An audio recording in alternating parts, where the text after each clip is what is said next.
Karena ya memang cuma Mary yang melakukan pembunuhannya gitu. Dan Mary juga sempat ngaku kayak, iya memang saya doang yang ngelakuin, dia enggak.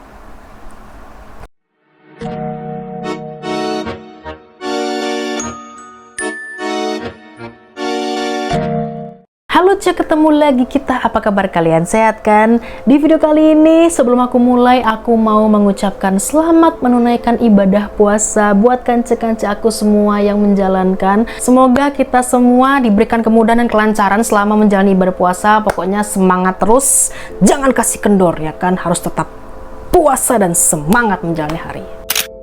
Oke Ce, jadi di video kali ini aku akan menemani kalian dengan sebuah cerita kriminal. Biasanya cerita kriminal yang pernah aku bahas itu kan pelakunya adalah orang dewasa. Tapi kali ini beda Ce. Di video kali ini aku mau membahas tentang kasus kriminal yang pelakunya ini adalah seorang gadis remaja berusia 10 tahun, namanya Mary Bell.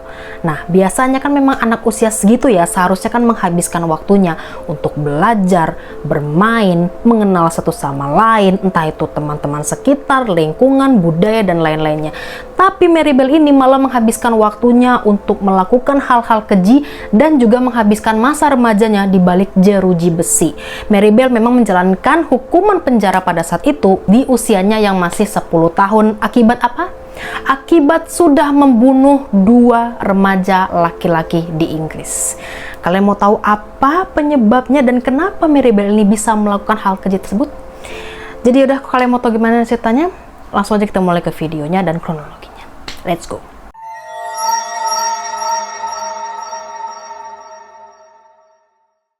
Oke, jadi Mary Bell ini nama lengkapnya adalah Mary Flora Bell yang lahir di tahun 1957 di Inggris. Nah, dia ini punya seorang ibu. Ibunya bernama Betty.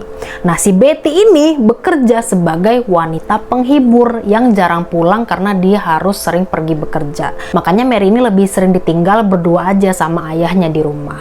Tapi ayahnya Mary ini juga bukan orang baik-baik, Ce. Dia ini adalah seorang pecandu alkohol, terus juga dia tuh kasar, bahkan dia juga pernah mendapatkan catatan kriminal karena kasus perampokan. Nah, nggak jauh-jauh tuh ya. Selama aku bahas kasus kriminal, pasti backgroundnya nggak jauh-jauh dari kelakuan orang tuanya memang kayak gitu tuh. Dan satu hal yang harus kalian tahu Ce, adalah ternyata Mary ini adalah anak yang tidak diinginkan oleh ibunya. Karena ketika Mary baru lahir dan suster mau meletakkan bayi Mary di samping ibunya, ibunya tuh merasa seperti nggak sudi dan meminta suster untuk menjauhkan Mary dari pandangan dia. Jadi pada saat suster lagi gini-gini kan gitu, wah selamat ibu, bayinya sudah lahir gitu kan. Pas mau dikasih, ibunya Mary langsung kayak no, pergi, jangan di sini, jangan taruh sini, sana, kayak gitu. Jadi kayak dia kayak seakan-akan kayak nggak mau gitu. Dan selain itu Ce, ternyata si Betty ini pada saat lagi di rumah, dia ini sering kali yang namanya menyiksa Mary, bahkan berusaha untuk mencelakakan Mary. Nggak tahu alasannya kenapa. Pokoknya ada aja cara yang dia lakukan supaya si Mary ini celaka. Memang sengaja dia. Dan selain itu, karena merasa gagal ya dengan mencelakai Mary pun tak bisa, akhirnya si Betty ini punya pikiran untuk membunuh Mary. Emang si Betty nggak ada otaknya, bener deh, nggak ngerti lagi gua kenapa sih lo bet. Jadi si Betty ini berusaha membunuh Mary itu dengan cara yang pertama, dia menjatuhkan Mary dari jendela lantai pertama. Jadi sama dia Mary diambil terus dibanting ke bawah, jatuh, gagal. Terus yang kedua, dia juga pernah memberikan Mary obat tidur dengan dosis yang sangat tinggi, tapi gagal juga. Jadi semua percobaan pembunuhan Mary,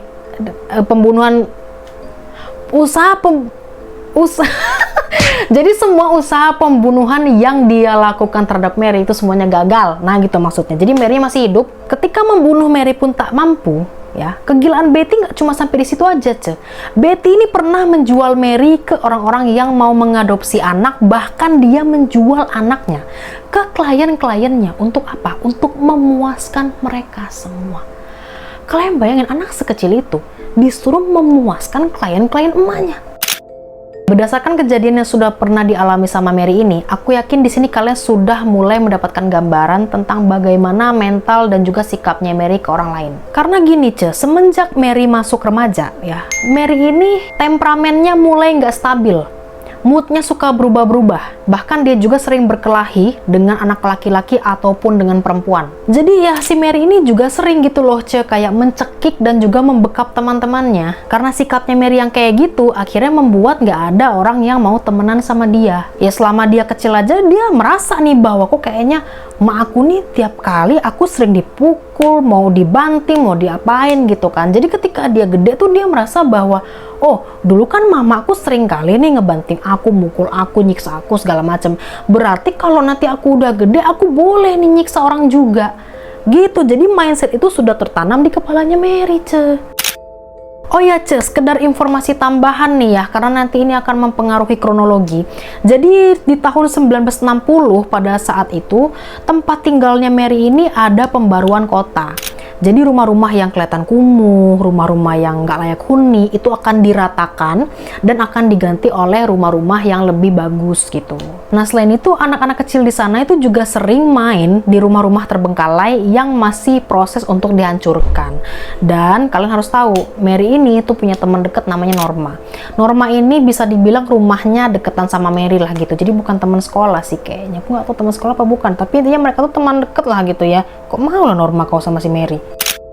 Di kasus yang pertama ini, Mary membunuh seorang anak laki-laki yang bernama Martin Brown di tahun 1968. Nah, sehari sebelum ulang tahunnya Mary yang ke-11, Mary Bell mencekik Martin Brown yang pada saat itu usianya masih 4 tahun. Dan dia melakukan aksi itu di kamar tidur di lantai atas di sebuah rumah kumuh. Nah, yang ku bilang di awal tadi, yang ada anak-anak main di rumah terbengkalai. Nah, di rumah-rumah kayak gitulah. Nah, jasadnya Brown itu ditemukan oleh 3 anak dengan keadaan terbaring yang posisi tangannya ini terlentang ke atas. Dan juga ditemukan ada bercak darah dan juga bekas busa di mulut dia. Tapi ketika diperiksa, polisi tidak menemukan adanya tanda-tanda kekerasan yang dialami sama si Brown. Jadi mereka masih menduga berarti si Brown ini meninggal bukan karena disakiti, bukan karena apa-apain sama orang, tapi meninggalnya karena ya keracunan obat. Cuma ya ini belum case close ya, masih polisi itu menduga-duga aja gitu berdasarkan otopsi dari si jasadnya Brown.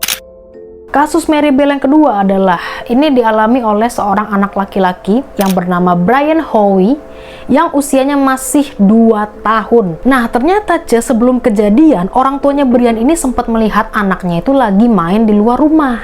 Nah, waktu itu si Brian lagi main sama anjingnya, sama si Mary dan Norma. Jadi orang tuanya taunya mereka main bertiga nih kan. Nah, tapi sampai malam kok si Brian ini nggak pulang-pulang. Dicari kemana-mana nggak ketemu. Akhirnya ya sudah, orang tuanya pun mencoba untuk meminta bantuan kepada tim pencari untuk mencari si Brian. Dan ketika dicari nih ya, ketemu akhirnya tapi sayangnya Briannya tidak selamat. Karena mereka nih menemukan tubuhnya Brian itu ada di antara 2 blok besar di jam 11 malam. Blok beton. Nah, jadi si tubuhnya Brian ini terhimpit di tengah-tengah sini. Nah, ketika tubuhnya Brian diperiksa, polisi menemukan ada beberapa bekas memar dan juga ada goresan di leher. Nah, selain itu, polisi juga menemukan ada sebuah gunting yang sudah patah di dekat kakinya Brian. Dan gongnya adalah polisi ternyata menemukan ada sebuah bekas sayatan di perutnya Brian dengan inisial huruf M. Polisi masih kayak kalang kabut gitu mencari sebenarnya M ini siapa sih? Apa sih M ini maksudnya apa gitu kan? Nah, karena kasus ini menggemparkan pada saat itu, kalian tahu nggak? Ada sekitar lebih dari 100 detektif yang diturunkan atau yang ditugaskan untuk penyelidikan kasus ini, dan mereka semua ini sudah berhasil menginterogasi sekitar 1.200 anak termasuk Mary dan Norma. Nah, saat diinterogasi mereka berdua ini mengakui sebuah hal yang sebenarnya kejadiannya tuh nggak begitu aslinya. Jadi mereka tuh bohong gitu ya dengan ngomong kayak gini. Oh iya Pak, bener di hari kejadian itu memang kami main bertiga bersama Brian. Tapi setelah waktu makan siang, kami sudah tidak lagi bermain dengan Brian Pak. Jadi kami nggak tahu tuh setelah kami berpisah dengan Brian itu pergi kemana, sama siapa, atau main kemana, kami nggak tahu gitu. Tapi nggak tahu kenapa ketika mereka berdua sudah berusaha menutupi rapat-rapat dengan membuat pengakuan palsu, tiba-tiba Norma mengatakan ke ibunya kalau dia ingin membuat pengakuan yang jujur tentang kejadian yang dialami sama Brian. Dia ngomong ke emaknya kayak, "Mak, Aku nggak tahu kenapa kok merasa agak gimana gitu ya. Mungkin ngomongnya gitu kali mamanya ya. Aku nggak tahu kenapa kok aku merasa nggak tenang gitu loh. Aku merasa kayak dihantui pikiran aku gitu loh. Jadi yaudah lama aku pengen ngaku lah ke polisi tentang kejadiannya sebenarnya Brian itu kayak mana gitu loh. Ya ibunya pun mendukung dengan keputusan Norma dan akhirnya ibunya menghubungi polisi dan polisi datanglah ke rumahnya Norma. Ya udah akhirnya di situ Norma pun menceritakan tentang apa yang sebenarnya terjadi terhadap Martin dan juga Brian. Dia juga mengatakan bahwa itu semua adalah perbuatannya Mary dan Mary juga yang membuat tanda M di perutnya Brian menggunakan gunting yang patah itu tadi. Yaudah akhirnya singkat cerita Mary pun diinterogasi lah sama petugas polisi. Tapi dia nggak mau ngaku, ngelak terus dia. Enggak, bukan saya ngelakuin itu. Kata siapa? Mana buktinya?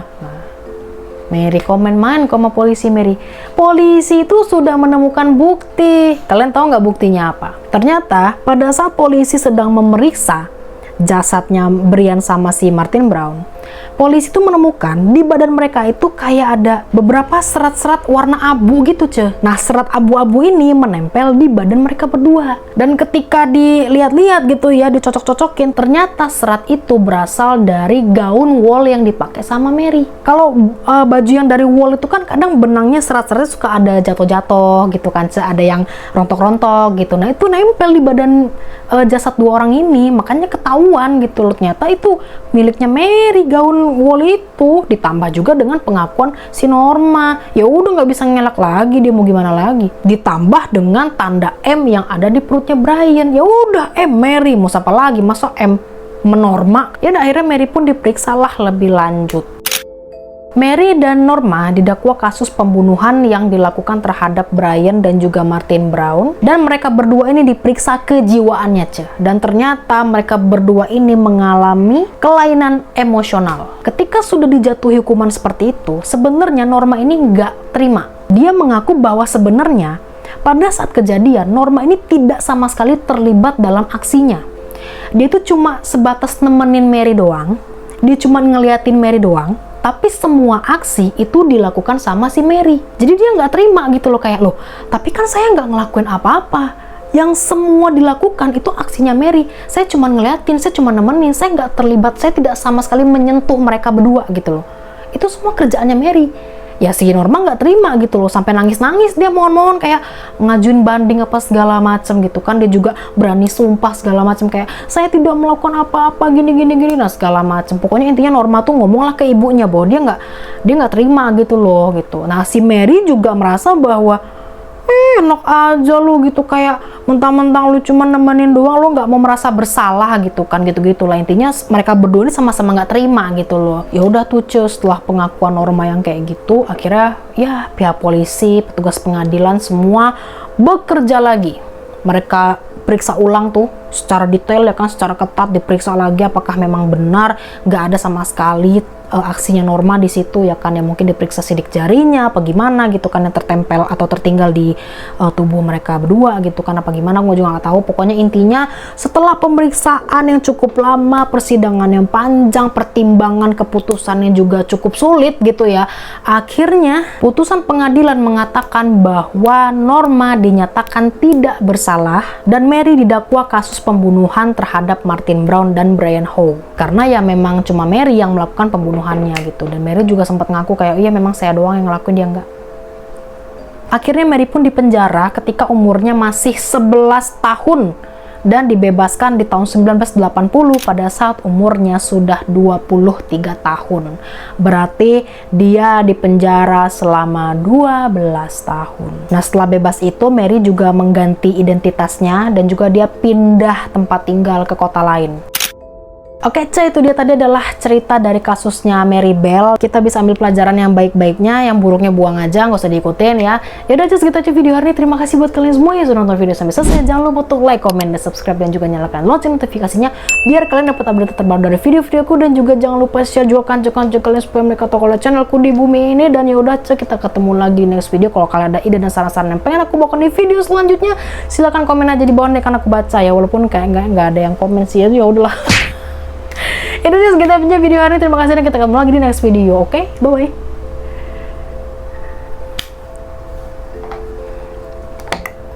jangan ding. Ini mau puasa nggak? Jangan nanti aja.